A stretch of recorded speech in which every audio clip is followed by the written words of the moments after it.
ANI, updated, June 22, 2018, 4:37 IST, Moscow, Russia, June 22, ANI, taking into consideration the possible talks between United States President Donald Trump and his Russian counterpart Vladimir Putin, the British government seems to be worried as it could have an impact on Trump's commitment to NATO's shared goals.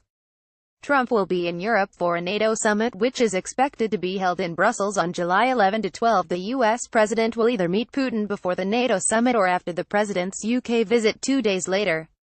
According to a Western diplomat, if Trump and Putin meet before the July 11 NATO summit in Brussels, it would be viewed as a highly negative development, Sputnik reported.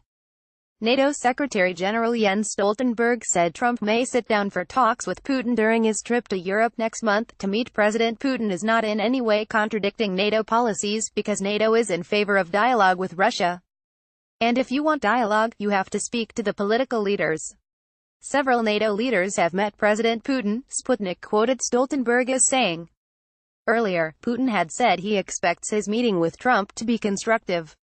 Trump, in April, extended an invitation to meet with the Russian president. Russian Deputy Foreign Minister Sergei Ryabkov had earlier said such a meeting is vital for improving relations between Moscow and Washington.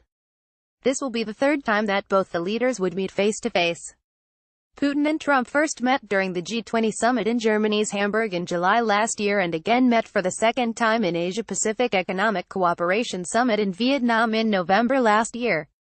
Earlier in March this year, the two leaders held a telephonic conversation, where Trump had invited Putin to visit Washington, D.C. It is to be noted that relations between U.S. and Russia are greatly strained due to the crisis in Ukraine, Russia's annexation of Crimea in 2015, differences regarding Russian military intervention in the Syrian civil war, and the alleged meddling of 2016 U.S. presidential election.